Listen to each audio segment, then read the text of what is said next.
What is refractive index? Absolute refractive index of a transparent medium is defined as the ratio of speed of light in vacuum and speed of light in the given medium, C/V। और ये refractive index है जो कि होता है उस medium का, याद होगा ये तो EMF में पढ़ा था हम लोगों ने, epsilon R mu R multiply करो अंडर रूट लगाओ, याद होगा। Speed of light in a given medium तो C divided by under root epsilon R mu R होता है, और यही हमारा रिफ्रैक्टिव इंडेक्स है। And it can be shown that n21 is n2 upon n1 equal to v1 by v2 equal to lambda 1 by lambda 2। सब ठीक है। देखो n21 को ऐसे भी लिखते हैं या इसको ऐसे भी लिखते हैं n21, कुछ बुक में इसको ऐसे भी लिखेंगे refractive index 2 with respect to 1। सब एक ही बात है, कोई बुक अपने अपने हिसाब से फॉलो करता है। ये है refractive index of second medium with respect to first, यानी μ2 अपॉन μ1। और μ2 अपॉन μ1 क्या होगा भाई? तो ये होगा C divided by v2 divided by C divided by v1। बोलो होगा, क्योंकि μ2 होगा C divided by v2, second medium का स्पीड, सेकंड मीडियम में लाइट का स्पीड, फर्स्ट मीडियम में लाइट का स्पीड, C तो रेफरेंस है स्टैंडर्ड, इसलिए ये हो गया v1 by v2। Snell's law proof करने में भी आइगेनवेक्टर थ्योरी से ये यूज किया था हम लोगों ने, μ2 by μ1 is v1 by v2, और v1 होता है न्यू लैम्डा 1 न्यू लैम्डा 2। अगर एक ही लाइट वेव है, एक ही लाइट वेव की बात हो रही है, तो v1 में new lambda 1 new lambda 2 new cancel हो गया तो मिल जाएगा लैम्डा 1 अपॉन लैम्डा 2। ये लिखा हुआ है n21 is n2 upon n1 v1 upon v2 lambda 1 upon lambda 2, and it is found that n12 is 1 upon n21 होना भी चाहिए। refractive index of second medium with respect to first medium, that is n21 is equal to, ठीक है, ये हम लोग लिख सकते हैं μ2 upon μ1, ये लिखते हैं μ2 upon μ1, लिखो मत, इसको लिख सकते हैं 1 by μ1 by μ2। तो 1 by μ2 का मतलब है refractive index of first medium with respect to second, तो ये आ जाएगा, यानी कि 1 upon n12 n21 1 upon n12 हो जाएगा। तो एक ही बात है, लिख लो इसको।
समझ में आएगा तो बाद में परेशान होंगे, टाइम पे नहीं है।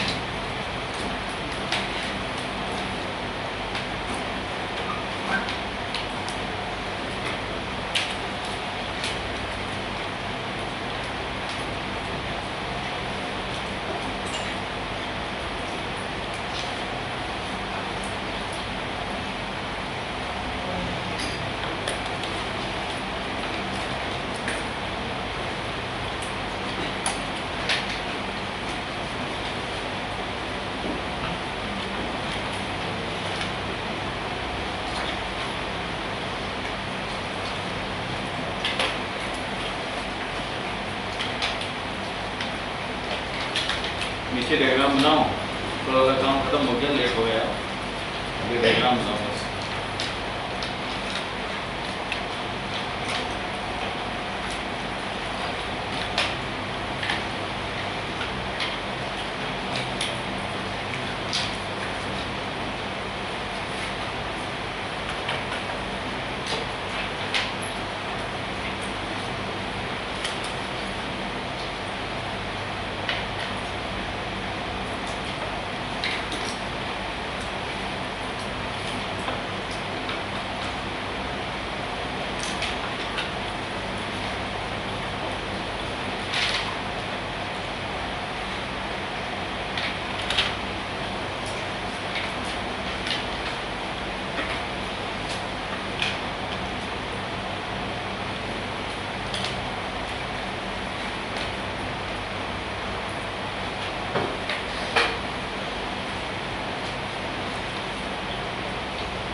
चलो भाई लिखना बंद करो, देखा जाए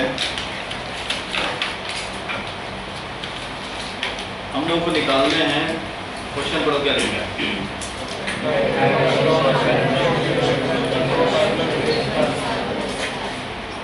निकालना क्या है? Apparent shift, shift due to refraction. क्या निकालना है? किधर का शिफ्ट? Lateral shift. जो शिफ्ट है अपरेंट शिफ्ट जो लिख रहा है वो लेटरल शिफ्ट का आंसर करो क्या लिखा है। आंसर में देखो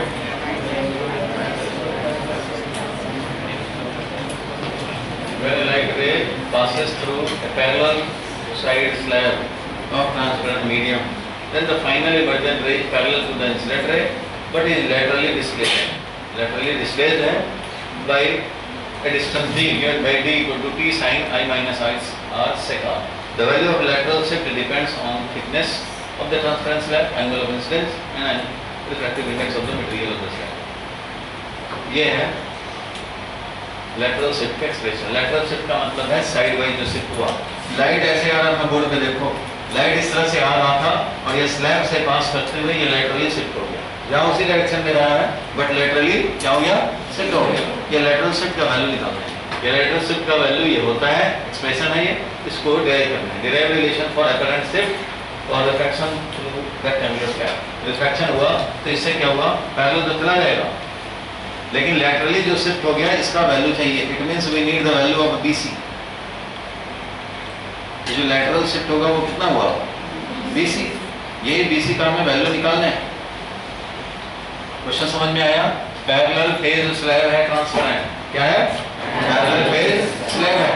इस पे लाइट ने ऑब्लिकली एंटर किया due to refraction bending towards normal, लेकिन फिर डेंसर से रेयर में जा रहा है तो अवे फ्रॉम नॉर्मल बेंडिंग। इस तरह से incident ray and refracted final emergent रे दोनों पैरेलल होंगे आपस में। क्यों होंगे पैरेलल? पैरेलल क्यों होंगे भाई?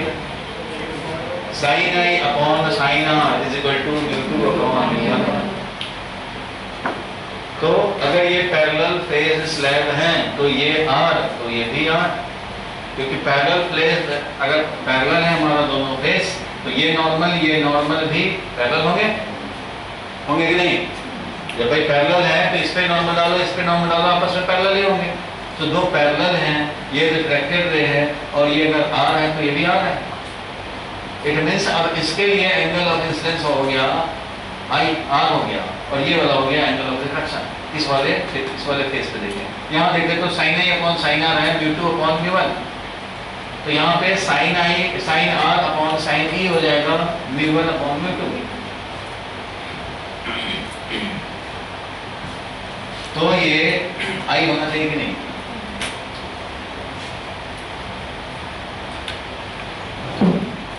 देखो ये कैसे आई हो जाएगा। फर्स्ट सरफेस पे ए पे देखें तो क्या लिखेंगे बोलो, ये है म्यू टू, ये वाला क्या है म्यू वन, तो ये वाला भी है म्यू वन फेयर का। अब जरा बताओ फर्स्ट सरफेस पे लिखेंगे तो साइन आई डिवाइडेड बाई बोलो sine R is equal to mu two upon mu one, ऐसा लिखेंगे। चलो दूसरे रिफ्रैक्शन के लिए लिखने जा रहे हैं, इसके लिए लिखने जा रहे हैं।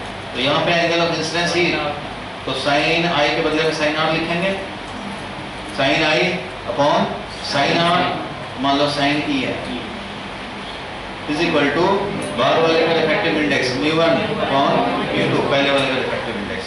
अब बताओ इसमें और इसमें अगर कंपेयर किया जाए तो क्या मिलेगा? ई को आई नहीं लिखेंगे, इसी का रेसिप्रोकल हुआ है। देखो sine I upon sine R mu two upon mu one है, तो यहाँ पे भी अगर नीचे देखें sine I upon sine R तो mu two upon mu one, इसी का उल्टा हुआ पड़ा है। यहाँ पे mu one by mu two कर दिए तो sine R divided by sine I, तो इसका मतलब ई क्या है? आई है। So angle of emergence is angle of incidence. और ऐसा अगर हुआ तो ये दोनों लाइट रे पैरेलल होंगे कि नहीं? तो देखो लाइट रे ऐसे, ये वाला और ये वाला, इन दोनों को पैरेलल बोला जाएगा अब कि नहीं? ये आई है और ये वाला भी आई है, इससे ये वाला आई, इससे ये एंगल आई बना रहा है और इससे ये एंगल बना रहा है आई, तो दोनों पैरेलल हैं, तो ये दोनों भी क्या होंगे? पैरेलल। इस लाइन से मान लो 60 डिग्री पे आया, तो ये भी तो इस लाइन से 60 डिग्री पे जा रहा है। इट मींस आपस में क्या है? पैरेलल है। तो ये दोनों पैरेलल हैं, ये लैटरली शिफ्ट हमें मेन ये निकालना है। पैरेलल प्रूफ करने को नहीं तुमसे पूछा है, ये तो मैंने ऐसे बताया कि ये पैरेलल है। पैरेलल है कैसे? तो दोनों पे एक्सप्रेशन लिख दोगे तो अपने आप पता लग जाएगा E इक्वल टू आई है, और जब ये आई है इसका मतलब ये भी वर्टिकल लाइन, ये वर्टिकल लाइन, दोनों पैरेलल लाइन, इससे 60 डिग्री पे ये आई पे है, ये भी इससे आई पे है, इसलिए पैरेलल है। क्या ये पैरेलल है। अब लेटरल शिफ्ट निकालना है, दैट इज हमें क्या निकालना है? BC। BC कैसे निकालेंगे भाई? तो इस ट्रायंगल में देखा जाए ABC में, इन ट्रायंगल कौन सा? ABC निकालना है हमें। BC बताओ BC क्या होगा? AB के टर्म में अगर लिखें तो AB sine I minus R, इसमें लिख सकते हैं ना, ऐसा लिख देता हूँ साइन आई माइनस आर। बताओ क्या होगा इस वाले BC में? Sine I minus R is equal to BC upon AB, इसलिए BC लिख सकते हैं, BC is equal to AB sine I minus R. इसमें तो कोई कंफ्यूजन नहीं है। चलो BC मिल गया हमें, तो BC मिल गया, लेकिन ये तो अननोन है AB। BC मिला तो जरूर जो चाहिए था हमें, लेकिन AB अभी अननोन है, AB चाहिए। नोन है T थिकनेस। नोन क्या है? मतलब जिस स्लैब से पास कर रहे हैं उसका रिफ्रैक्टिव इंडेक्स म्यू टू है और उसका थिकनेस T है, तो लैटरल शिफ्ट कितना होगा वो निकालना है। तो ये T है, ये AB अननोन है, तो AB चाहिए हमें, तो ये AB और ये T है और ये R है, तो हम लोग इस ट्रायंगल में देख सकते हैं। कौन सा triangle? ABD। In triangle ABD, इस वाले ट्रायंगल में देखें तो इसमें लिख सकते हैं हम लोग, देखो ये निकालना है और ये पता है, तो क्या लिखें? cos R is equal to क्या हो जाएगा? cos R AD divided by AB। इसका मतलब AB क्या हो गया बताओ? AB is equal to AD divided by cos R, और AD क्या है? Thickness T divided by cos R, यानी कि T sec R, T sec R हो गया। इसलिए फाइनली जो हम लोग लिखेंगे, जो हमारा लेटरल डिस्प्लेस हुआ है डेल्टा, उसको डेल्टा भी ऐसे लिख देते हैं, हालांकि ये एंगल नहीं है, डेल्टा लेटरल शिफ्ट बोल रहे हैं। मीन्स AB, ये जो BC हमें निकालना था वो बोल रहे हैं, लेटरल शिफ्ट जो चाहिए था वो हो गया। AB का वैल्यू रखते हैं कितना? T sec R multiplied by sine I minus R, यही लाना था। देखो T सेक आर और साइन आई माइनस। तो ये डिराइव करने को भी आता है, यही है lateral shift, parallel face slab से पास होने पे लाइट का लैटरल शिफ्ट। तो ये प्रूव करना होता है बिल्कुल।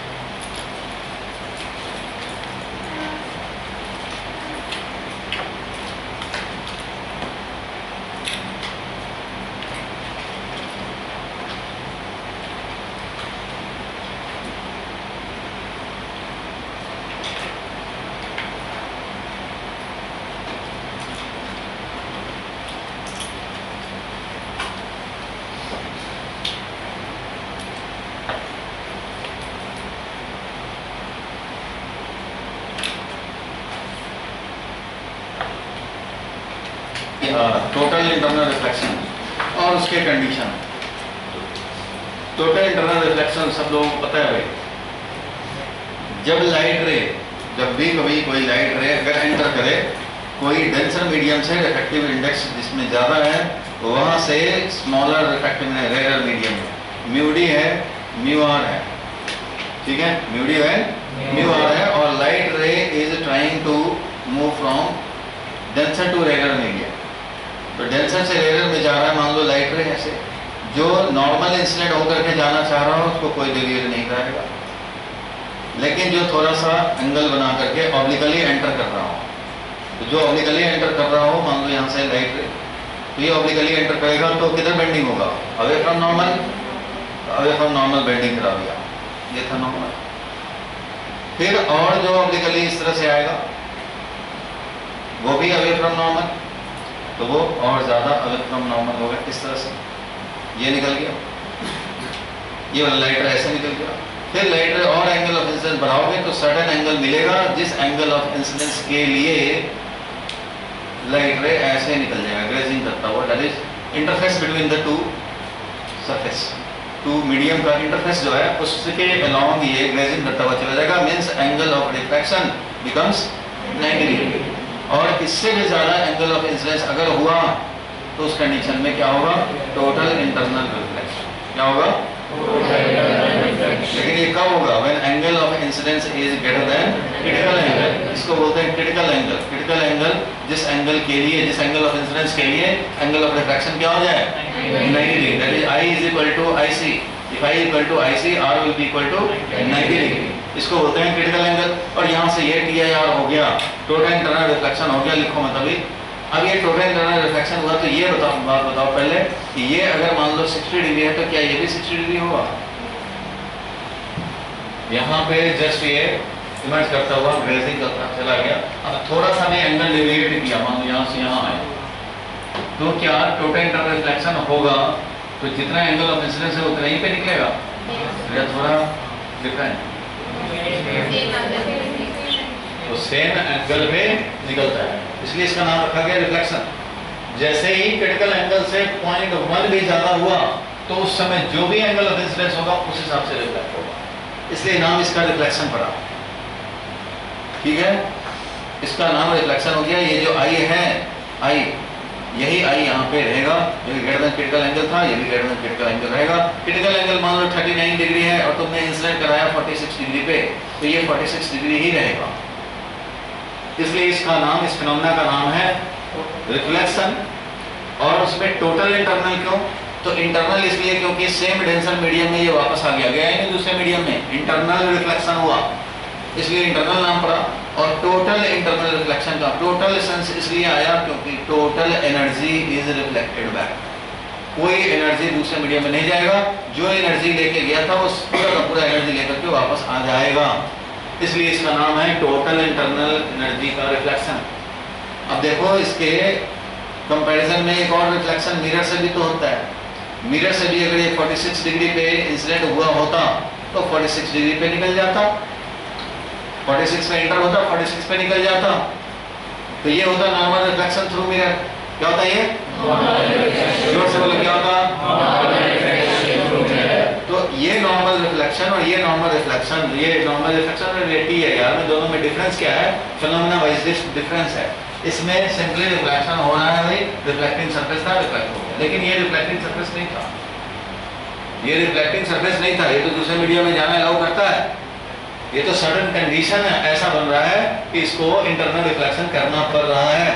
और दोनों में जो मेजर डिफरेंस है वो ये है कि ये अगर 100 जूल पर सेकंड ले जा रहा है एनर्जी, तो ये 100 जूल वापस नहीं ला रहा, 98 जूल ही पर सेकंड ला रहा है, 99 जूल ही पर सेकंड ला रहा है। कुछ एनर्जी इसमें एब्जॉर्ब हो जा रहे हैं या कुछ लीक होकर ट्रांसमिट भी हो जा रहे हैं।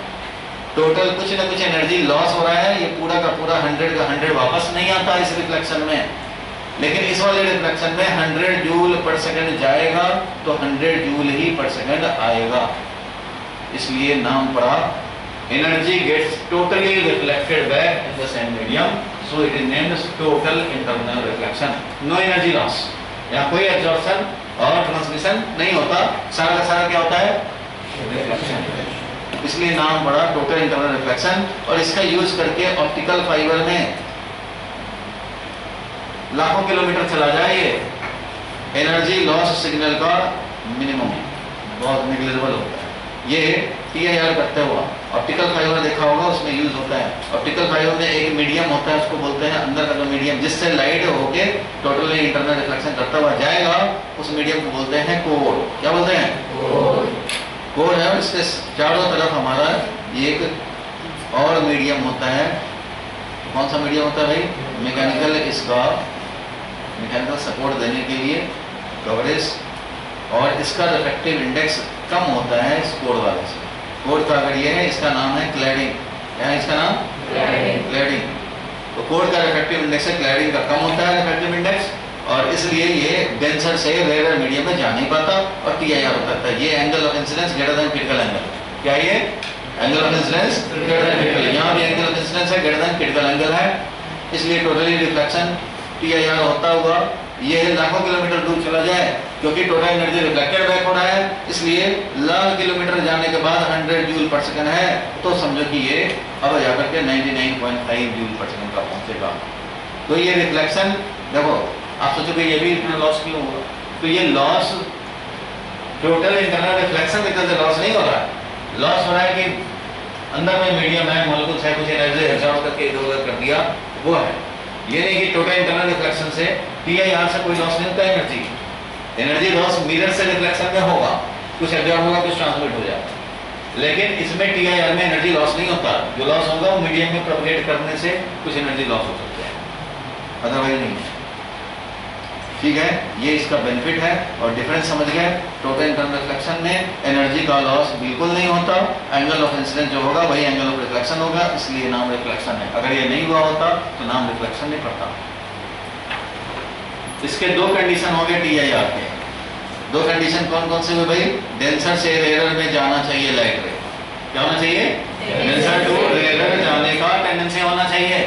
और दूसरा कंडीशन है angle of incidence should be greater than critical angle. और इस क्रिटिकल एंगल का वैल्यू कितना होता है भाई, तो साइन इनवर्स 1 अपॉन डेंसर का with respect to refractive index, sine inverse 1 upon mu, ये होता है रिफ्रैक्टिव इंडेक्स क्रिटिकल एंगल।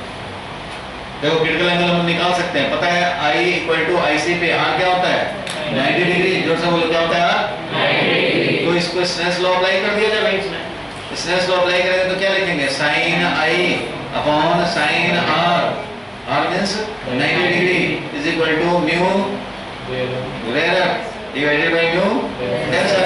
इसलिए साइन IC ये तो हो गया 1 is equal to 1 upon mu D upon mu R, ऐसा लिख सकते हैं।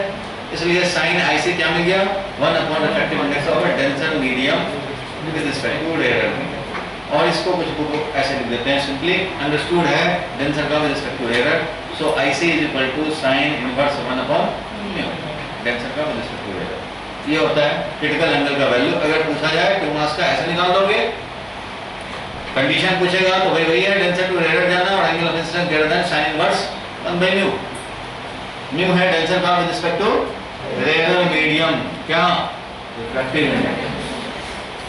समझ गए, TIR से रिलेटेड इतना बात तुम्हें ध्यान रखने हैं। अब यहाँ पढ़ो क्या लिखा है जोर से, और अंडरलाइन भी जरा करो, अंडरलाइन करते हुए मिस्टेक पे नजर हो। whenever light reflected from denser to rarer medium, angle of refraction R has value greater than angle of incidence। I से तो ज्यादा ही होगा, डायग्राम में भी दिख रहा है। and the value of I As the value of I is gradually increased, the value of R increases rapidly, and for certain value of angle of incidence known as critical angle, the angle of refraction becomes 90 degree. For an angle of incidence greater than critical angle, no reflection takes place, no refraction takes place. Refraction नहीं होता, दूसरे medium नहीं जाता, and whole light is totally internally reflected in the denser medium itself as shown in figure. ये NCERT का diagram है, इसलिए diagram तो यही आपको कोशिश करना बनाने का. नॉर्मल चला गया, R का value greater than I, I से हुआ तो 90 degree, I greater than I से हुआ तो R is equal to I, R is equal to I. 10 इसके आगे क्या लिखेंगे? 10 आगे पढ़ो. Complete reflection of light back into the same denser medium when light ray coming from denser medium is incident on the surface of a rarer medium with two conditions. With two conditions. Condition क्या है भाई? Two essential condition for TIR. The light rays to travel from denser to rarer medium. Angle of incidence in the denser medium should be greater than critical angle for the pair of medium in contact. And the value of critical angle is, ये तो example, ये तो याद रखने वाली बात होगी. लेकिन critical angle का value derive करने को आता है, इसलिए उसका हम लोग value लिखेंगे इधर left hand side में. लिखो obtain the value of critical angle. Question लिखो obtain the value of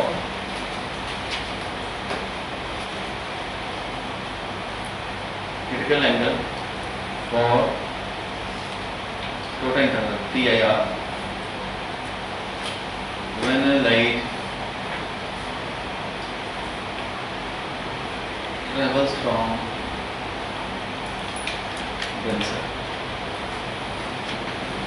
denser to rarer medium.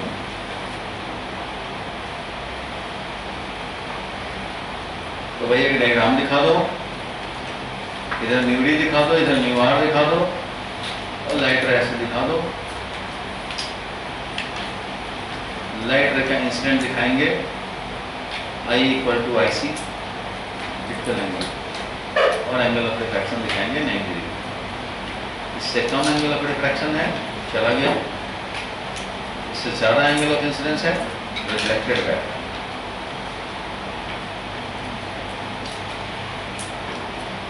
अगर ये I नॉट है तो ये भी I नॉट है. I naught greater than IC.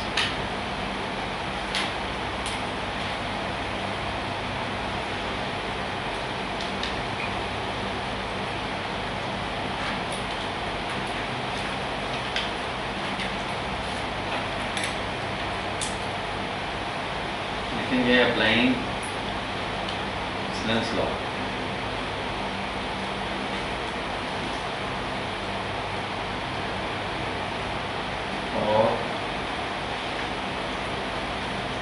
Refraction at point A.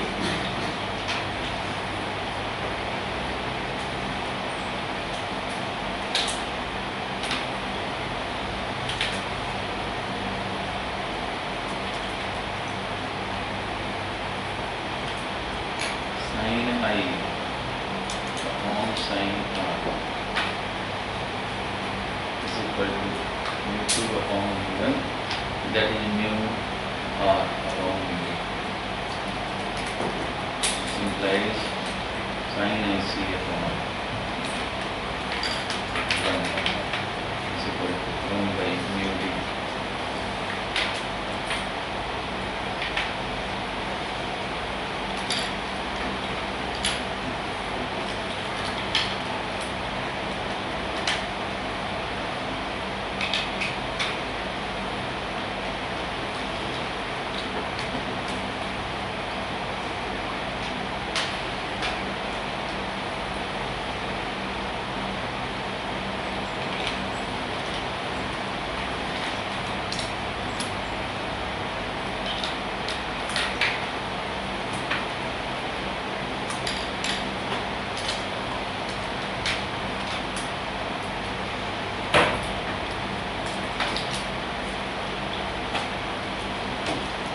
यहाँ पे होना चाहिए टोटल इंटरनल रिफ्लेक्शन AB पे कह रहा है. Find the refractiveness of the prism material such that total internal reflection may occur on the face AB of the prism. ये prism समझ रहे हो कैसे रखा हुआ है? ये प्रिज्म समझो ऐसे रखा हुआ है, ये है प्रिज्म, इस तरह का है ये। नॉर्मल इंसिडेंट हुआ, नो डेविएशन, तो ये तो ऐसे ही चलाएगा भाई, इस फेस पे आएगा, नॉर्मल डालोगे इस फेस पे, इस फेस पे जो नॉर्मल डालेंगे इसका एंगल ऑफ इंसिडेंस पहले देखें। एंगल ऑफ इंसिडेंस अगर TIR होने हैं तो angle of incidence must be greater than critical angle. Question कह रहा है find the refractive index, pen छोड़ दो अभी, find the refractive index of the prism material such that TIR में अगर at AB face of the prism, face AB पे TIR हो जाए तो भाई फेस AB पे TIR तभी होगा जब ये angle of incidence greater than critical angle हो। पहले एंगल ऑफ इंसिडेंस निकाल लिया जाए भाई, ये 30 डिग्री दिया है, ये 90 डिग्री है, तो ये क्या है 60 डिग्री, और ये 60 है, ये 90 है, नॉर्मल डाले हो भाई, इसलिए ये क्या है 30 डिग्री, तो angle of incidence is equal to 30 degree, ठीक है। ऑन फेस AB, AB पे जो एंगल ऑफ इंसिडेंस है वो तो यही है 30 डिग्री, और तुम्हें चाहिए for TIR on face AB, ये है एज पर क्वेश्चन। तो TIR होने के लिए क्या होना चाहिए, तो angle of incidence should be greater than critical angle, that is 30 degree जो है आया है एंगल ऑफ इंसिडेंस, ये क्या होना चाहिए greater than sine inverse 1 upon, ये है डेंसर का विद रिस्पेक्ट टू रेयर। अब देखो डेंसर को हम रेयर को साइन इनवर्स को इधर लाते हैं तो sine 30 degree, sine 30 degree should be greater than क्या, ग्रेटर देन और इक्वल टू, ऐसा भी लेके चलेंगे, ग्रेटर देन इक्वल टू क्या हो गया mu r upon mu d।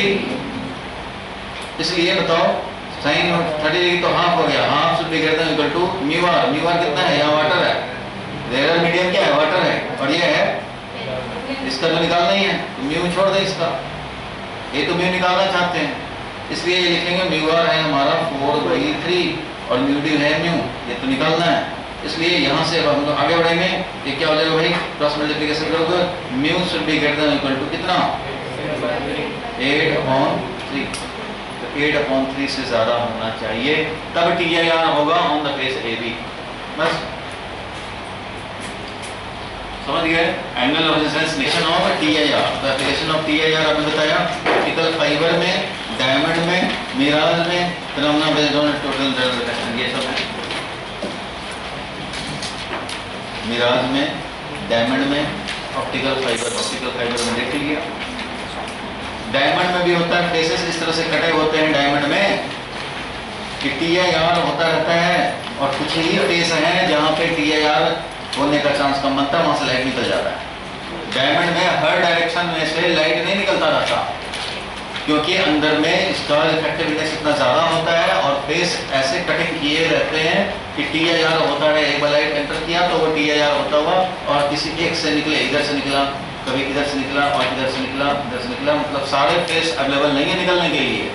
इनका कटिंग इस तरह से किया हुआ है कि TIR ज़्यादा होता रहता है और कुछ ही फेस से लाइट निकल पाते हैं, जहाँ से लाइट निकलते हैं ज़्यादा लाइट निकलते हैं। इसलिए अगर हर तरफ से लाइट निकले देखोगे इसको तो इक्वली लाइट दिखेगा, इधर से भी 20 लाइट निकल रहे हैं तो इधर वाला को भी 20 लाइट, इधर से भी। लेकिन जब ऐसा हो कि लाइट एंटर तो उतना ही कर रहा हूँ, सराउंडिंग में एंटर तो उतना ही कर रहा है, लेकिन निकल रहा है सिर्फ यहाँ से, यहाँ से, यहाँ से, तो जहाँ से निकलते हैं ज़्यादा लाइट निकलते हैं, इसलिए वो ज़्यादा ब्राइट दिखते हैं, तो स्पार्कल करता हुआ दिखता है डायमंड। समझ गए? उसका रिफ्रैक्टिव इंडेक्स ज़्यादा होता है, दो रीजन है, उसका रिफ्रैक्टिव इंडेक्स ज़्यादा होना और उसका फेस का कटिंग इस तरह से हुआ होता है कि TIR ज़्यादातर फेस पे होते रहते हैं, कुछ ही फेस से निकलते हैं और जिस फेस से निकलते हैं ज़्यादा लाइट निकालते हैं और वो ज़्यादा ब्राइट दिखता है। तो उसमें TIR का यूज़ हुआ है, ऑप्टिकल फाइबर में यूज़ हुआ है। मिराज तो समझते ही हो, समझते हैं मिराज? नहीं समझते हैं? मृग तृष्णा उसका नाम है, मृग तृष्णा। ये होता है, कोई मान लो ऑब्जर्वर यहाँ पे देखो, कोई ऑब्जर्वर यहाँ देख रहा है और डेजर्ट है बहुत ज़्यादा, आगे जाकर के बिल्डिंग या ट्री है, तो ये क्या होता है यहाँ से कोई भी पॉइंट है, ये इसको, ये जो हमारा हॉट एयर होता है यहाँ पे, यहाँ रिफ्रैक्टिव इंडेक्स रेयर होता है और इधर नॉर्मल एयर है, रिफ्रैक्टिव इंडेक्स डेंसर है। तो डेंसर से जब रेयर की तरफ आता है लाइट रे तो अवे फ्रॉम नॉर्मल बेंडिंग होता है। ठीक है, क्या होता है? अवे फ्रॉम नॉर्मल बेंडिंग ऐसे होगा, इस तरह से होता हुआ TIR होगा, फिर ये TIR होता हुआ फिर यहाँ पे अब रेगुलर टू डेंसर इस तरह से जाता है। यहाँ पे मान लो अगर आई है तो ये इसका देखेगा इस पॉइंट को यहाँ, क्योंकि लाइट में तो जहाँ से आई में एंटर करेगा जिस डायरेक्शन से वहीं सामने दिखेगा, तो ये P यहाँ दिखेगा। इस तरह से ये वाला ऐसे आया यहाँ दिख रहा है। इस तरह से इसका ऑलमोस्ट इन्वर्टेड इमेज बनता है, और वो भी मूविंग एयर है तो इसका पाथ जो है वो चेंज होता रहता है। इसलिए यही पॉइंट कभी यहाँ दिखेगा, कभी यहाँ दिखेगा, कभी यहाँ दिखेगा। ये वाला पॉइंट कभी यहाँ दिखेगा, कभी यहाँ दिखेगा। ये वाला है कभी यहाँ दिखा, कभी यहाँ दिखा। ये वाला है इस तरह से ना तो ट्री एग्जैक्टली दिखेगा, ना बिल्डिंग एग्जैक्टली दिखेगा। शार्प इमेज, क्लियर इमेज दिखे तो ट्री या बिल्डिंग डिस्टिंग्विश कर पाएंगे। ये क्या होगा, हर पॉइंट ब्लिंकिंग करता हुआ नजर आएगा, और इससे क्या होता है, illusion of water, illusion of water. इसलिए डेजर्ट में कोई मृग मतलब हिरन जो है वो देखता है कि वाटर है बहुत आगे जाकर के, तो वाटर दिख रहा है, तो वाटर दिख रहा है तो उसको लगता है वहाँ जाकर के पानी पिए। वहाँ पहुँचता है, वहाँ भी नहीं रहता है, फिर लगता है कि वहाँ है, फिर मृग भागता है वहाँ पाने के लिए, फिर वहाँ भी नहीं मिलता है, फिर वहाँ फिर मर जाता है। मृग तृष्णा मतलब वो प्यास जो बुझ ना पाए उसको बोलते हैं मृग तृष्णा। वो प्यास, तृष्णा मतलब प्यास, तृष्णा मीन्स प्यास, मृग का प्यास, इसलिए इस फिनोमेना का नाम ही हो गया मृग तृष्णा। ठीक है, मृग मतलब हिरन, तृष्णा मीन्स प्यास। तो मृग तृष्णा मतलब हुआ कि ऐसा प्यास जो बुझे नहीं, बुझेगा ही नहीं, होता नहीं है, इल्यूजन है। समझ गए? तो इसमें भी TIR का यूज हो रहा है, यहाँ पे TIR हो रहा है। ठीक है, एप्लीकेशन समझ गए? ये तो 9th-10th में पढ़ा होगा, 10th में हुआ होगा मेरा।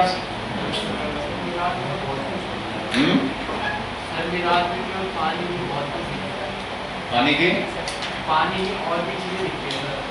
तो पानी की और चीज क्या होता है? पानी तो होता है महल दिखता है। हाँ, महल भी दिखेगा, बिल्डिंग है तो भाई बिल्डिंग का, लेकिन वो क्लियर नहीं दिखेगा ना। तो क्लियर नहीं दिखता है तो वो ऐसे करता हुआ अभी जाओगे इंडिया गेट पे जाओ समर के टाइम में और देखो प्रेसिडेंट हाउस, बीच का जो रोड होगा ना उसमें पानी पानी नजर आएगा। इंडिया गेट पे खड़े हो जाओ और प्रेसिडेंट हाउस की तरफ देखो रोड पे, तो मिलेगा। या तुम गाड़ी से जा रहे हो, बहुत आगे का रोड देख रहे हो, क्लियर है रोड, बहुत आगे का देख रहे हो, तो उस कंडीशन में इल्यूजन लगता है कि वहाँ लगता है कि बारिश हुई है और ये तो पानी है। जाओगे तो भी ड्राई है। बताओ, reflection through spherical surface, spherical surface. अभी तक जो रिफ्लेक्शन देखा वो था प्लेन सरफेस पे रिफ्लेक्शन, ऐसे नॉर्मल है, angle of incidence, angle of reflection. Curve surface पे रिफ्लेक्शन, तो भाई कर्व सरफेस पे भी रिफ्लेक्शन होता है। और कर्व सरफेस मान लो ऐसे है, ये है कर्व सरफेस। ये सरफेस आपको प्लेन सरफेस नहीं है, ये कर्व सरफेस है। इधर हमारा μ2 है, इधर हमारा μ1 है। और ऐसे कंडीशन में जो कर्व सरफेस लिए हो उसका सेंटर को तो पोल बोलोगे, और इसका जो सेंटर ऑफ कर्वेचर है, सेंटर ऑफ कर्वेचर तो होगा कहीं, इसका कर्वेचर का जो कर्व सरफेस है उसका सेंटर ऑफ कर्वेचर बोलेंगे, और इसको बोलेंगे रेडियस ऑफ कर्वेचर। क्या बोलेंगे? अब एक ऑब्जेक्ट हमने रखा यहाँ पे, उसका इमेज कहाँ बनेगा, क्योंकि इधर मीडियम अलग है, इधर मीडियम अलग है, इधर μ1 है, इधर μ2 है। अब यहाँ से लाइट रे जो नॉर्मल इंसिडेंट होगा वो तो एज इट इज चला जाएगा। भाई ये रिफ्रैक्टिंग सरफेस है, ये कोई रिफ्लेक्शन वाला सरफेस नहीं है, ट्रांसपेरेंट मीडियम का बाउंड्री है ये, इसलिए मीडियम अगर ट्रांसपेरेंट है तो उधर जाएगा। जो नॉर्मल इंसिडेंट होगा वो क्या होगा? नॉर्मल अनडेविएटेड जाएगा। नॉर्मल जो इंसिडेंट होगा वो क्या होगा? अनडेविएटेड जाएगा। और जो ऑब्लिकली एंटर किया, इस तरह से ऑब्लिकली जो एंटर करना चाह रहा है सर्टेन एंगल पे, तो इस पे नॉर्मल डालोगे, नॉर्मल डालोगे तो ऑब्वियसली वो किधर से पास करेगा? सी से पास करेगा। किधर से पास करेगा? सी से पास करेगा। तो ये है नॉर्मल। यहाँ पे भी नॉर्मल डाला तो ऑब्वियसली सी से पास करेगा, सी से पास किया, नॉर्मल बन गया।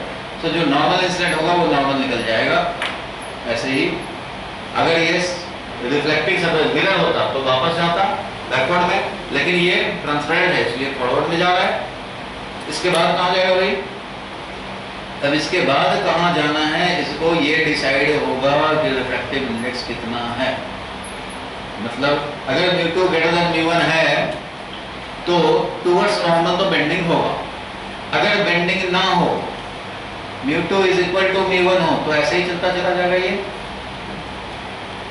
अगर μ2 इक्वल टू μ1 होता तो ये ऐसे ही चलता चला जाता, लेकिन ये μ2 मान लो ग्रेटर है तो ये टूवर्ड्स नॉर्मल बेंडिंग होना होगा। नॉर्मल इधर है, नॉर्मल जो है वो तो ऐसे नॉर्मल की तरफ बेंडिंग होगा तो इधर जाएगा, नहीं तो अगले फ्रॉम नॉर्मल। जाना किधर है इसको? अगर μ2 ग्रेटर देन μ1 है तो बताओ जाना किधर है? इधर जाना है, टूवर्ड्स नॉर्मल। अब टूवर्ड्स नॉर्मल जाना तो है, टूवर्ड्स नॉर्मल तो ये भी गया ऐसे, टूवर्ड्स नॉर्मल चला गया, टूवर्ड्स नॉर्मल बेंडिंग हुआ, टूवर्ड्स नॉर्मल तो ये भी है जो इनफाइनाइट में जा करके इससे मीट करे, ये भी टूवर्ड्स नॉर्मल बेंडिंग है, और टूवर्ड्स नॉर्मल बेंडिंग तो ये भी है।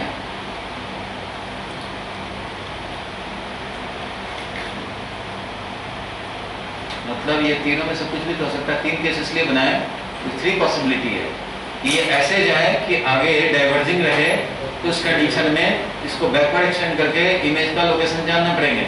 तो इसका इमेज का लोकेशन कैसे जानेंगे भाई? तो इसको कर देता हूँ, मान लो रेड है, तो इसका जो बैकवर्ड एक्सटेंड करेंगे, बैकवर्ड एक्सटेंड किया तो यहाँ पे इमेज बना,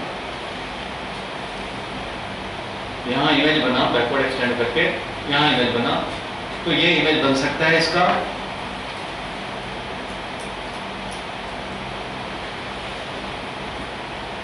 फर्स्ट वाला जो है वो तब होगा, यानी कि बेंडिंग टुवर्ड्स नॉर्मल तो हुआ है, बेंडिंग टुवर्ड्स नॉर्मल हुआ है, लेकिन स्लाइड बेंडिंग हुआ है, बहुत ज्यादा बेंडिंग तो नहीं हुआ। नॉर्मल देखो वहां पे नॉर्मल है ग्रीन वाला, तो अपना ओरिजिनल डायरेक्शन छोड़ करके टुवर्ड्स नॉर्मल बेंडिंग हुआ, लेकिन कम बेंडिंग हुआ, और इसमें ज्यादा बेंडिंग हुआ है, इसमें और ज्यादा बेंडिंग हुआ है। तो फर्स्ट वाले केस में μ2 ग्रेटर देन μ1 तो है, लेकिन समझो μ1 अगर 1 है, एयर है, तो μ2 है 1.1, समझ गए? और ये है first number case. Second number case कब होगा? ये है सेकंड नंबर केस। ये कब होगा भाई? जब हमारा मान लो 1.3 है और ये 1, तो ज्यादा बेंडिंग हुआ, जितना ज्यादा टेंशन होगा उतना ज्यादा बेंडिंग होगा। और ये अगर हो जाए थर्ड वाला केस, ये है थर्ड वाला केस। तो थर्ड वाला केस कब होगा भाई? तो थर्ड वाला केस तब होगा जब ये मान लो 1.7 हो गया, ये 1 है, ऐसा हो जाए, मीन्स बहुत ज्यादा बेंडिंग होगा, बहुत ज्यादा डिफरेंस है तो बहुत ज्यादा बेंडिंग भी होगा, 1.7 हो या 2.7 हो जाए, इस तरह का हो जाए।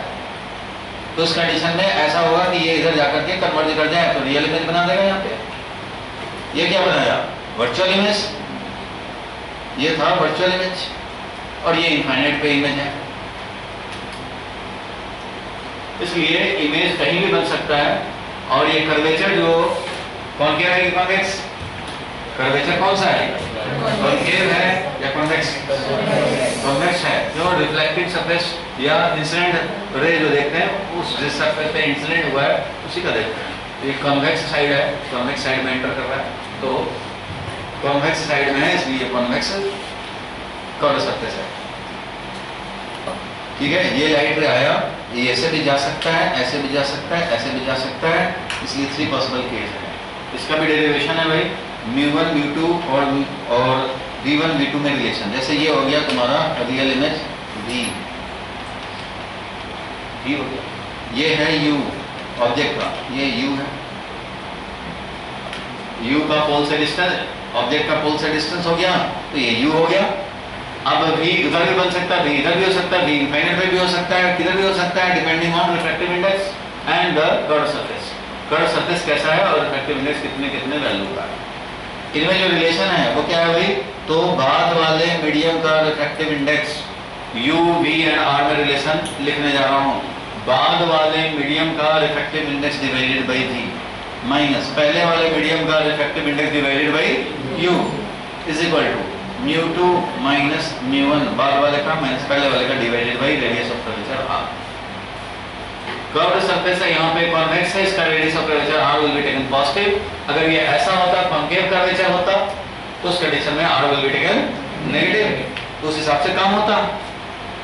ठीक है, ये रिलेशन है ऑब्जेक्ट डिस्टेंस इमेज डिस्टेंस में रिलेशन। लिखो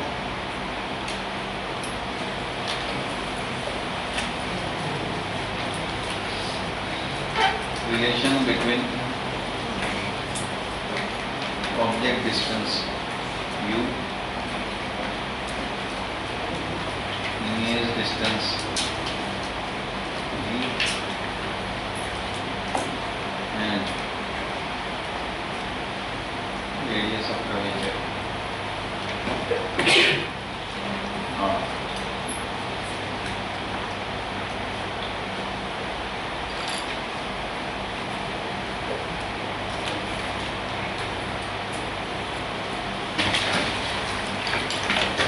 पहले क्वेश्चन पढ़ो, क्या लिखा है?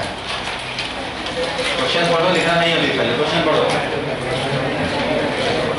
Identify the curvature. Curvature identify करना मतलब कर्व सरफेस कॉन्वेक्स है कि कॉनकेव है और कितना फोकल लेंथ है वो पता लग जाएगा, तो कर्वेचर हमें पता लग जाएगा।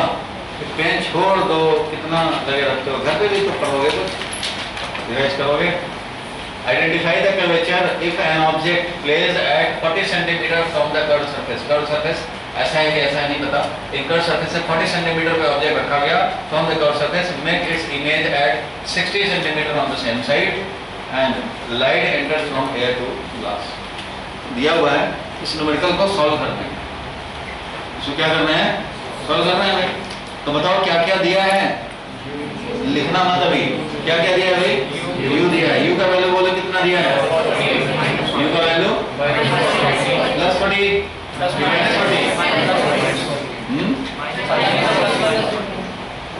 माइनस 40।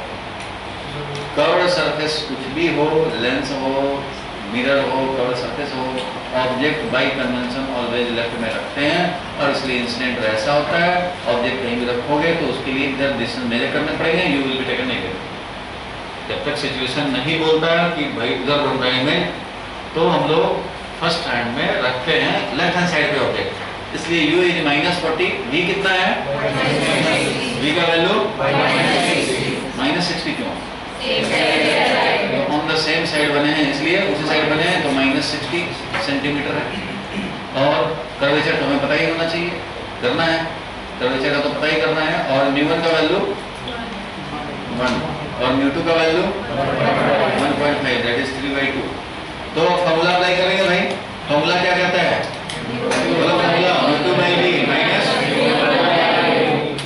कुछ लोग बोलते कम है, लिखते जा रहे हैं। क्या लिखें? बताओ भाई μ2 का वैल्यू, तुम बताओ μ2 का वैल्यू क्या लिखें? 1.5 divided by v minus 1 divided by u। अच्छा ये कितना था? -60, तो -60 लिख दें। और ये -40 जब भी लिखेंगे is equal to 1.5 minus 1.0 divided by r तो हमें पता ही करना है, तो ये वैल्यू हम लोग निकाल लेंगे। 3/2 है, यानी कि हो गया -3/120 और minus plus 1/40 is equal to 1/2 r। यहाँ से r का वैल्यू निकाल लेंगे। r का जो भी वैल्यू आएगा, अगर पॉजिटिव आया तो समझ लेंगे कॉन्वेक्स कर्वेचर, अगर पॉजिटिव आया तो निगेटिव आया तो समझ लेंगे कॉनकेव कर्वेचर। वैल्यू कितना आएगा बताओ? r का वैल्यू, r का वैल्यू बोलो कितना आया, रफ करके बताओ।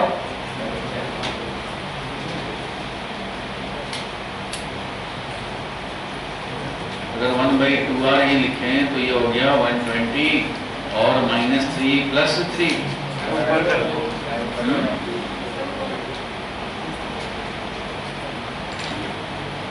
-3/120 हो गया। और इसका 120 अगर हम लें तो -3 और +3 तो क्या हो गया? 0। चलो भाई 0 हो गया तो बड़ी खुशी की बात है। फिर r क्या हो गया? इनफाइनाइट हो जाएगा, r इनफाइनाइट हो गया। इसका मतलब ये हो गया कि बिल्कुल प्लेन सरफेस हो, कर्व्ड सरफेस अगर प्लेन है, इसका हम लोग रे डायग्राम भी बनाएंगे। ठीक है, रे डायग्राम भी बनाएंगे। 40 पे रखा था ऑब्जेक्ट को, ठीक है, जो नॉर्मल आया वो तो ऐसे चला गया, प्लेन ग्लास है समझो। r इनफाइनाइट आया, इसका मतलब क्या हो गया? प्लेन ग्लास हो गया, ऐसे ये चला गया। और दूसरा लाइट रे ऐसे जो जा रहा है वो क्या करेगा? Towards normal bending, towards normal bending किया और ये इसका इमेज यहाँ पे आके बना जो कि 60 पे, कोई बात नहीं, 60 सेंटीमीटर पे बना, ये डिस्टेंस था 41। तो ये इसका बन गया यहाँ, इसका मतलब कर्व सरफेस, ये वैल्यू ऐसा था 40 और 60 पे इमेज बनना कि हमारा रेडियस ऑफ कर्वेचर ऐसा होना चाहिए, इनफाइनाइट होना चाहिए। अब ये सोच समझ के तो डेटा दिया हुआ नहीं, कर्व सरफेस ही है, प्लेन सरफेस आया तो कोई बात नहीं है, इसका आर का वैल्यू इनफाइनाइट आया तो इसका मतलब ये समझेंगे प्लेन सरफेस और ऐसा होगा। रे डायग्राम से हम लोग इसको सपोर्ट कर सकते हैं, इस तरह से नहीं गया। It means curvature will be plane surface.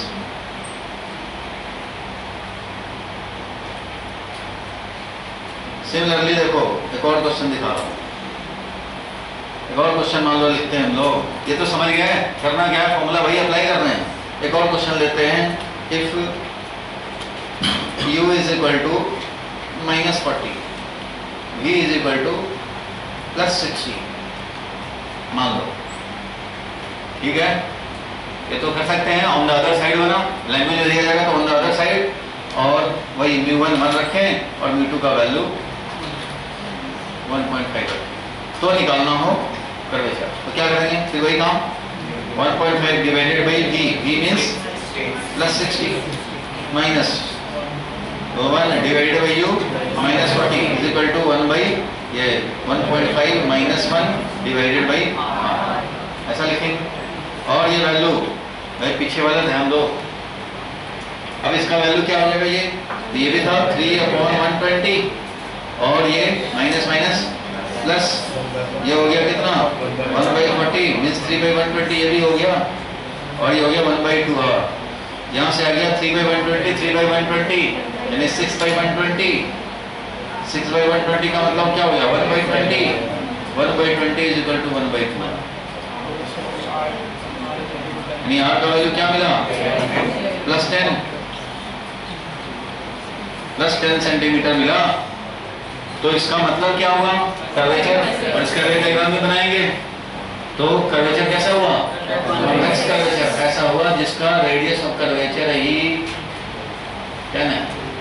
Radius of curvature जो है हमारा वो क्या है 10 है, आर का वैल्यू ये है c। अब जब इसका रे डायग्राम देखो, ये जो वैल्यू आए हैं रे डायग्राम की सपोर्ट उसको करना चाहिए, नहीं तो फिर गड़बड़ है कहीं। ये ऑब्जेक्ट कहाँ रखा था 40 सेंटीमीटर पर, सोचो कि ये अगर 10 दिखाया हो तो 40 लिए तो इधर दिखाना पड़ेगा, उससे 4 टाइम्स यहाँ समझो ऑब्जेक्ट रखा। और इसका इमेज कहाँ बना है, इतना बड़ा दिखा दिया कि उधर दिखा ही नहीं पाएंगे। चलो ऑब्जेक्ट यहाँ रखा और ये सी इसका यहाँ है, थोड़ा सा स्केल का वैल्यू भी उस हिसाब से रखना चाहिए, कोशिश करना चाहिए। तो ये सी है, रेडियस ऑफ कर्वेचर का वैल्यू 10, ऑब्जेक्ट है यहाँ से ऐसे चला भाई, जो हमारा नॉर्मल इंसिडेंट होगा वो क्या होगा, वो अनडेविएटेड चला गया। अब जो दूसरा लाइट रे चलेगा यहाँ से, दूसरा लाइट रे का दिखा है, दूसरा लाइट रे यहाँ से निकला ऐसे, सी पे हम लोग नॉर्मल डालेंगे, ऐसे सी बन जाएगा, सी के तरफ से जाएगा, ये हो गया नॉर्मल मिल गया। अब इसको बेंडिंग होने हैं किधर, टुवर्ड्स नॉर्मल बेंडिंग होने हैं, टुवर्ड्स नॉर्मल बेंडिंग होने हैं और इमेज अकॉर्डिंग टू दिस कहाँ बनने हैं 60 के। तो इसका वैल्यू ऐसे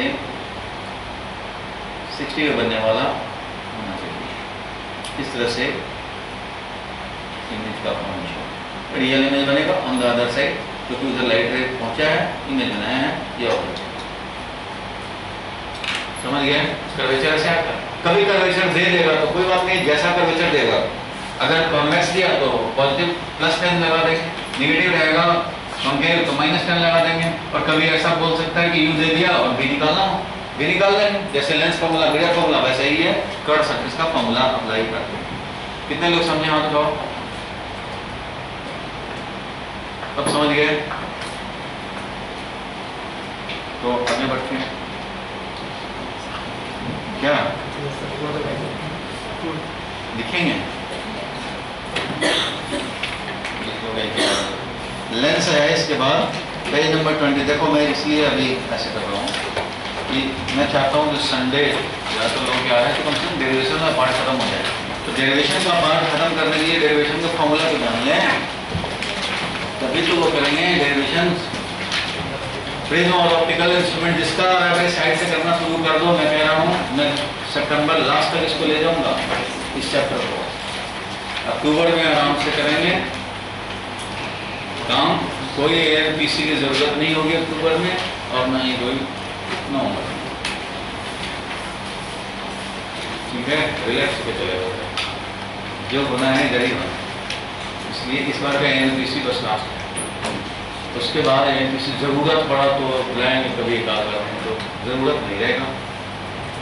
तुम बोला था मंथ में 2 एएनपीसी कराऊंगा, ये बोला था ना, तो इधर तो लगातार हो गया, तो आगे छुट्टी हो जाएगा। एएनपीसी की जरूरत नहीं होगी, जब जरूरत होगा तो क्या आएगा, अभी जरूरत नहीं, इसलिए भी कर रहे हैं। एक और है 22 नंबर पे लेंस मेकर फॉर्मूला। ठीक है, लेंस मेकर फॉर्मूला इसी पे बेस्ड है, समझो इसी को अप्लाई कर रहे हैं तो क्लियर हो जाएगा। लेंस मेकर फॉर्मूला, लेंस बनाने का फॉर्मूला है भाई, देखो लेंस बोलते किसको हैं, इसके एक पेज पहले होगा 21 नंबर पेज, 21 नंबर पेज है। व्हाट इज लेंस, क्या है, और उसके type of lens, type of lens क्या हुआ, तो लेंस है क्या, तो लेंस है एक ट्रांसपेरेंट मीडियम। लेंस क्या है, एक है ट्रांसपेरेंट मीडियम, इसको इनक्लोज बाई 2 कर्व्ड सरफेस और 1 curved surface plus 1 plane surface. ध्यान से समझ लो, लेंस होता क्या है, तो any transparent medium enclose by 2 curvature, at least 1 of which must be curved surface. 2 curvature से इनक्लोज हो, ये भी हो सकता है, ये भी है लेंस। इसको बोलेंगे कॉन्वेक्स और प्लेन लेंस। क्या बोलेंगे इसको, कॉन्वेक्स और प्लेन लेंस। फर्स्ट कर्वेचर का नाम लेते हैं, बीच में ओ लगाते हैं, और उसके बाद प्लेन सरफेस दूसरा कर्वेचर का नाम। इसको क्या बोलेंगे, क्या बोलेंगे इसको, कॉनकेव ओ कॉनकेव लेंस, कॉनकेव ओ कॉनकेव लेंस। इधर से कर्वेचर, उधर से कर्वेचर, दोनों साइड से देखते हैं। इसको क्या बोलेंगे भाई, इधर से कॉन्वेक्स, इधर से कॉनकेव, कॉन्वेक्स ओ कॉनकेव लेंस। और इसको क्या बोलेंगे भाई, प्लेन ओ कॉन्वेक्स लेंस, प्लेन ओ कॉन्वेक्स है, कॉन्वेक्स, तो प्लेन ओ कॉन्वेक्स लेंस। और अगर हम बोलो क्या गया, बोल दे भाई, इसका खोला ही है तो बोल दे, ये क्या है, कॉन्वेक्स ओ कॉनकेव लेंस। इधर से कर्वेचर देखो, उधर से कर्वेचर देखो, जैसा लगा बीच में ओ लगा दो ना, ऐसे ही करते हैं। नोमेनक्लेचर ऑफ द लेंस, ये नोमेनक्लेचर ऑर्गेनिक केमिस्ट्री का नहीं है जो दिमाग खराब कर रहे हैं। आप लोगों का दिमाग खराब नहीं करता ना, ऑर्गेनिक केमिस्ट्री का नोमेनक्लेचर करता है। मैं ऑर्गेनिक केमिस्ट्री का ट्यूशन पढ़ने गया था, 2 क्लास किया, उसके बाद से गया ही नहीं, ऑर्गेनिक ही छोड़ दिया, मतलब लाइफ में आया ही ऑर्गेनिक। नोमेनक्लेचर में ऐसा दिमाग था, तो ये है लेंस का नोमेनक्लेचर। मेरे पास टाइम ही कम था, क्या करें, इतना टाइम में मेरे पॉसिबल नहीं था कि मैं कुछ कर पाऊँ, 2 क्लास बाद हो गया। कॉनकेव ओ, देखो भाई फिजिक्स से काम चलाया।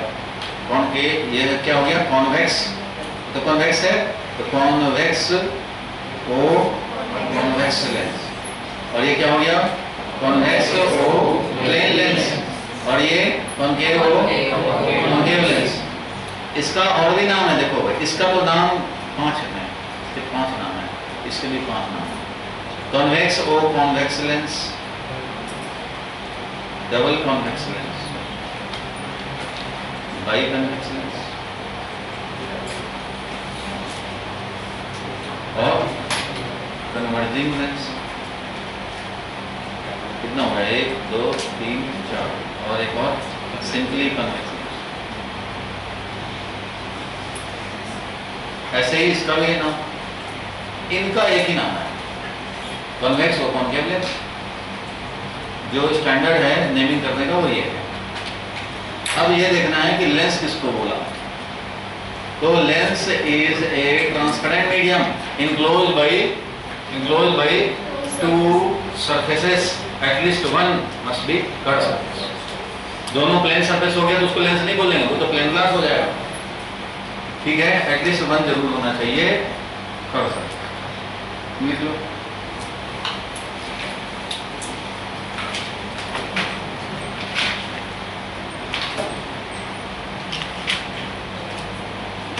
सबका नाम लिखेंगे बाद में, आप फोटो भेज देंगे। Lens is a transparent medium enclosed by two surfaces, at least one at least must be curved surface.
लिख लिए।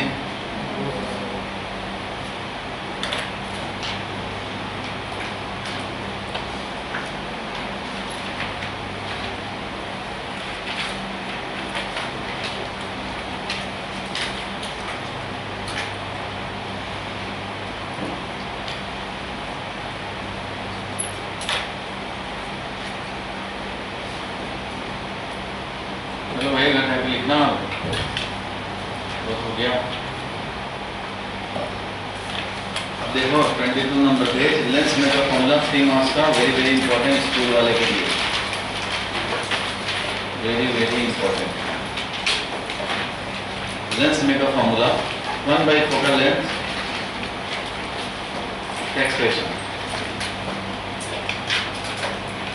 देखो भाई, लेंस जिससे बना है, अभी पता लगा कि दो सरफेस होना चाहिए, एक प्लेन हो सकता है, प्लेन हो जाएगा तो कोई बात नहीं, आर इनफाइनाइट प्लेन होगा तो क्या हो जाएगा, आर इनफाइनाइट हो जाएगा, बस और कोई डिफरेंस नहीं है, तो चलेगा वैसे ही। अब दो कर्व सरफेस है, पॉजिटिव भी हो सकता है, नेगेटिव। इससे फर्स्ट जो कर्व है उसका नाम है R1। चलो मैं लेफ्ट साइड पे डिराइव कर देता हूँ। दो कर्व सरफेस लिया, एक का नाम है R1 कर्वेचर, R1, दूसरे का नाम है ये R2। ये है R1, इधर वाला है R2। ठीक है, R1 इसको दिखा रहे हैं, इसको तो R1 था, इधर R2 था। मतलब क्या हो गया, देखो लेंस बनाने के लिए काम करते हैं। एक स्फेयर है, एक स्फेयर है, इसको ऐसे कट कर दिया, R1 रेडियस का स्फेयर था, तो ये कर्व सरफेस R1 वाला मिला। उसके बाद एक और दूसरा था स्फेयर, इस दूसरे स्फेयर में से जितना बड़ा ये साइज है ना, इतना ही बड़ा साइज का एक और कट करेंगे लेंथ। तो ये लेकिन R2 का था कर्वेचर। अब ये वाला लेंथ सेम है, तो दोनों को चिपका दिया एक साथ, ट्रांसपेरेंट मीडियम से। तो ये हो गया R1 वाला, ये R2 वाला हो गया, और बीच में हो गया ये ग्लास का मटेरियल, चाहे जो भी मटेरियल हो। तो इस तरह से ये लेंस बन गया। अब इस लेंस के लिए अगर हम लोग यहाँ U रखेंगे तो इसका इमेज कहाँ बनेगा, U और V इनमें रिलेशन स्टेब्लिश करना, फॉर्मूला निकालना, वही लेंस में का फॉर्मूला। ठीक है, लेंस बन गया दो कर्व सरफेस से, एक स्फेयर था R1 रेडियस वाला और दूसरा कर्वेचर था R2 रेडियस वाला। दो स्फीयर था, दोनों में से कट लगाया सच दैट कि ये प्लेन सरफेस का जो हमारा डायमीटर मिले, सर्कुलर मिलेगा नहीं, ये कट होगा तो क्या मिलेगा, सर्कुलर पोर्शन। स्फीयर को कट करोगे एक तरफ से तो क्या मिलेगा, सर्कुलर डिस्क की तरह दिखेगा। तो ये वाला जो डायमीटर है वो इस डायमीटर से मैच होना चाहिए, सेम साइज का, और इन दोनों को चिपका दिया ट्रांसपेरेंट मीडियम से, तो ये बन गया लेंस। अब यहाँ पे ऑब्जेक्ट रखते हैं, मान लो हम लोगों ने ऑब्जेक्ट रखा, क्या रखा, तो एक लाइट जो इंसिडेंट होगा नॉर्मल, वो क्या करेगा, रिफ्लेक्ट होता हुआ चला जाएगा दूसरे मीडियम में।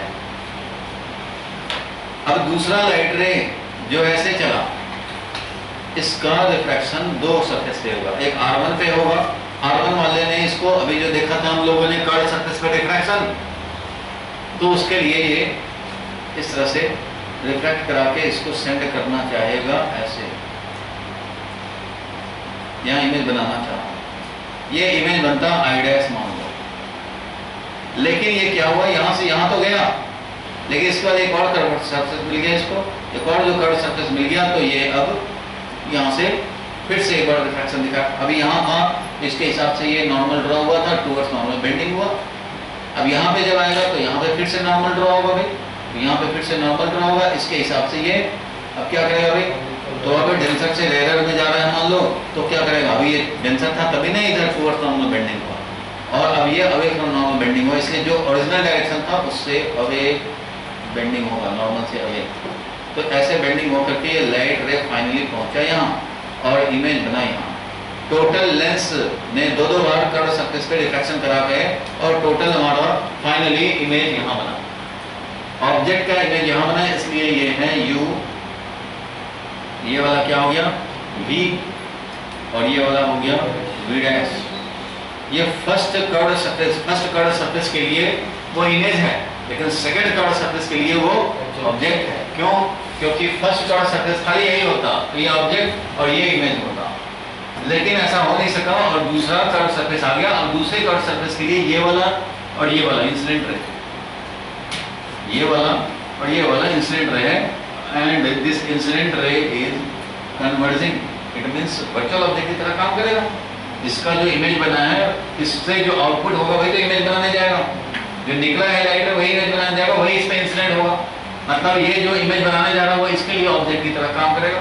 अब ये चाहे डाइवर्जिंग हो या कन्वर्जिंग हो, जो भी इसका इमेज होगा वही उसके लिए ऑब्जेक्ट। इसलिए इसका इमेज जो यहाँ बन रहा था वो इस सेकंड कर्व सरफेस के लिए ऑब्जेक्ट की तरह ट्रीट होगा, और उसके लिए जो U लिखेंगे सेकंड कर्व सरफेस के लिए वो U होगा V', और V जो बनना है वो तो है ये V। तो lens maker formula means U and V में रिलेशन ऑब्टेन करने के लिए हमें V' नहीं चाहिए, U और V में रिलेशन चाहिए, और ये R1 R2 में रिलेशन चाहिए, और म्यू है हमारा, इधर μ1 है, इधर क्या है μ2 है, और ये फिर से वापस μ1 है, एयर से ग्लास में, ग्लास से एयर में वापस।